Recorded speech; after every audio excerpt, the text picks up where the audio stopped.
बा नुसती लेख नाही तर काय आहे, लाडकी आहे. लाडकी कोण असते? जी आई वडिलांच्या मनासारखी राहते, ती आई वडिलांची लाडकी. समजा एखाद्या घरात 2-3 मुली असल्या, पण त्यातल्या त्यात एक आई वडिलांचा शब्द न मोडणारी, मग ती आई वडिलांची लाडकी होते. तसं तुकाराम महाराज म्हणतात, आम्ही आमच्या आई वडिलांचा म्हणजे ज्ञानेश्वर महाराजांचा एकही शब्द मोडला नाही. नाथ महाराजांनी जसं जीवन जगायला सांगितलं तसं आम्ही जीवन जगलो. साधू संतांनी सांगितलं देव दिसला नाही तरी देव आहे असा विश्वास ठेवायचा. तुकोबाराय म्हणतात, आम्ही असा विश्वास ठेवला. संतांची ये पायी हा माझा विश्वास, सर्व भावी दास झालो त्यांचा. लोक साधू संतांचं ऐकत नाहीत. लोक दगडावर विश्वास ठेवतील पण संतावर ठेवणार नाहीत. कल्पना करा, लिंबा फाट्याला दगड लावलेला असा आणि त्या दगडावर असं लिहिलंय की इथून सागद 4 किती किलोमीटर, 3 किलोमीटर असं दगडावर लिहिलं. आपण त्या दगडावर विश्वास ठेवतो की नाही? का तिथून मीटर घेऊन मोजत बसतो खरंच 3 किलोमीटर आहे का? मोजत बसत नाही. दगडावर आपण विश्वास ठेवतो. दगडावर विश्वास आहे. पण साधू संतांनी सांगितलं देव माना दिसतो कुठं म्हणता.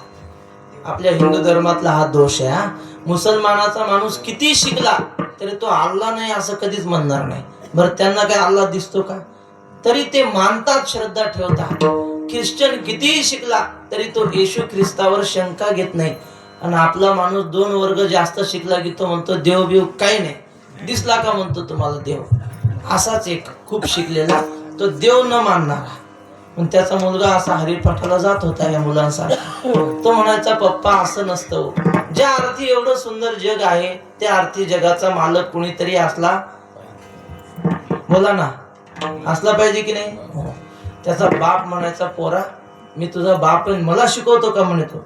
तो म्हटलं अहो बाबा देव असतो. नाही नाही, देव बिव काही नसतो म्हणे. तो पोरगा म्हणला मग जग कसं काय झालं? त्याचा बाप म्हणला हे आपोआपच झालंय जग. तो म्हणला बर. बाप कामाला गेला शेगावला. पोराने असं सुंदर चित्र काढलं दिवसभर आणि संध्याकाळी बाप आल्याबरोबर दिसेल असं ठेवलं. आणि आल्या आल्या बापाने पाहिलं. बाप म्हणला का रे किती सुंदर चित्र काढलंय, कुणी काढलं हे? तो म्हटलं पप्पा कुणीच नाही काढलं, हे आपोआपच निघलं चित्र. त्याचा बाप म्हणला गाढवा, चित्र कुठं आपोआप निघत असतं का? पोरगा म्हणला मग गाढवाचे पप्पा जग कुठं आपोआप होत असतं का?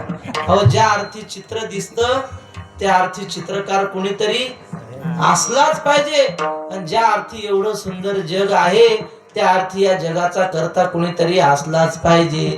तुकाराम महाराज म्हणतात सांगा ना, हे आपलं शरीर कुणाच्या सत्तेनं चालतं? चाले हे शरीर कोणाची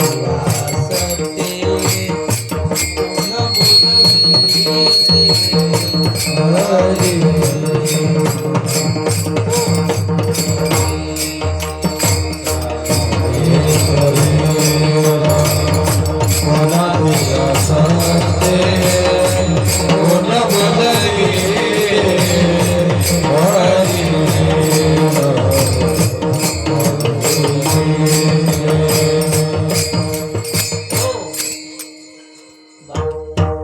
तुकाराम महाराज म्हणतात आम्ही संतांच्या वचनावर विश्वास ठेवला. त्यांनी सांगितलं ना आहे ऐसा देव वदवावी वाणी.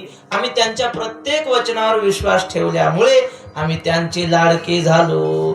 आणखी काय लाडकं होण्याचं कारण? तुकाराम महाराज म्हणतात आम्ही देवाची सेवा केली त्यामुळे संतांचे लाडके झालो. साधू संतांना आई का म्हणायचं? तुम्ही संत मायबाप कृपावंत. त्यांना मायबाप का म्हणायचं? तर मायबाप लेकरासाठी जे करतात ते संतांनी केलं. ज्ञानेश्वर महाराजांनी जसं आई लेकराला शिकवते चालायला, आई लेकराला बोलायला शिकवते, काय खावं काय खाऊ नये शिकवते, ते सगळं ज्ञानेश्वर महाराजांनी तुकाराम महाराज म्हणतात आम्हाला शिकवलंय. आई लेकराला हाताला धरून चालायला शिकवते की नाही? बाळकाची चाली माता जाणून पाऊल घाली. तसं ज्ञानेश्वर महाराज म्हणतात रस्त्याने चालताना असं चालावं म्हणे पाऊ धडपडील तरी स्वामीची निद्रा मोडईल, रचलेपणा पडैल झोती हन, कमळावरी भ्रमर पाय ठेविती हळुवार, कुचुंबैल केशर या शंका. रस्त्याने चालताना लोकांच्या चालण्याच्या पद्धती आहेत बरं का.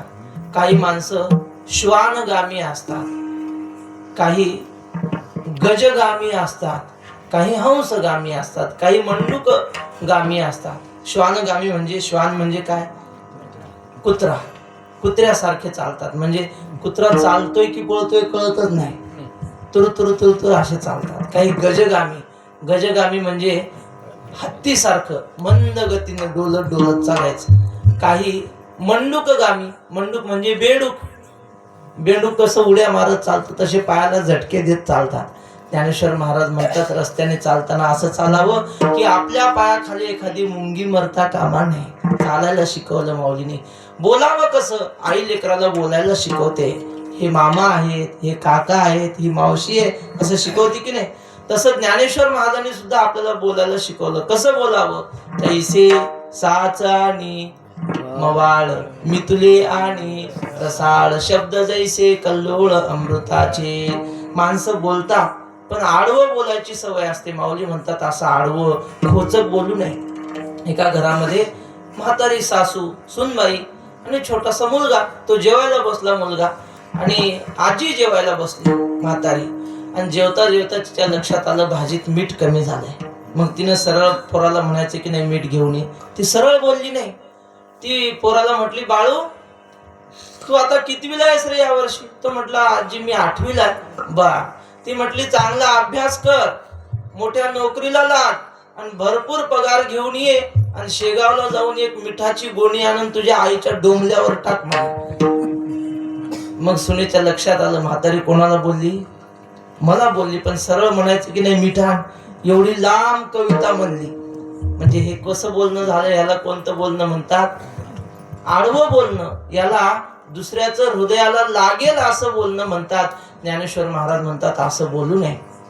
आपल्या बोलण्याने दुसऱ्याला त्रास होईल असं बोलू नये. बोलायला शिकवलं. काय खावं काय खाऊ नये हे सुद्धा ज्ञानेश्वर महाराजांनी शिकवलं. माऊली म्हणतात सात्विक आहार सेवन केला पाहिजे. सात्विक म्हणजे ज्याने आपलं अंतःकरण चांगलं राहील असं जेवण केलं पाहिजे. लोक बाहेरचं खातात. आमचे श्री गुरु शिंदे माऊली दृष्टांत सांगतात. ते म्हटले, एका रेल्वे स्टेशनवर एक मुलगा चहा विकत होता, आणि रेल्वेत प्रवासी बसलेला.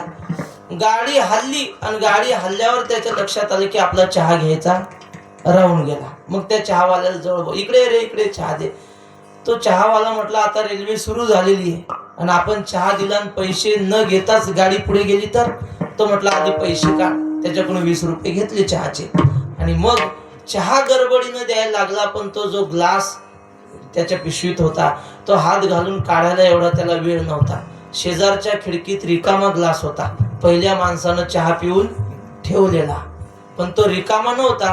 पहिल्या माणसानं त्यात खकारा टाकलेला होता. खकारा समजतो का तुम्हाला? कळतो ना? बा. बेंडका टाकलेला होता. आता समजलं बा. आणि मग याने घाई घाई तोच ग्लास घेतला, त्यात चहा ओतला आणि गिऱ्हाईकाला दिला. ह्यानं पाहिलं चहाकडे.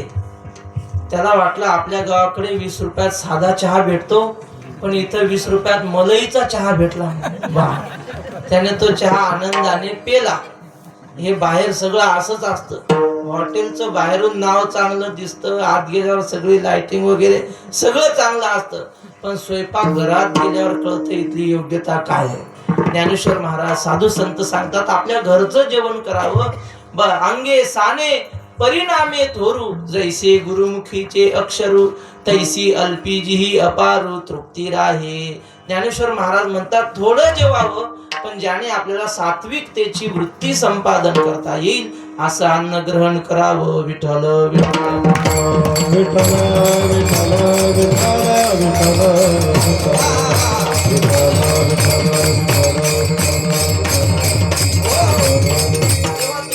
म्हणतात आम्ही या साधू संतांकडून जेवढं आम्हाला शिकायला मिळालं, जसं आई लेकराला शिकवते तसंच आम्हाला या संतांनी शिकवलं. म्हणून ते आमचे आई आहेत आणि आम्ही त्यांची लाडकी लेक आहोत.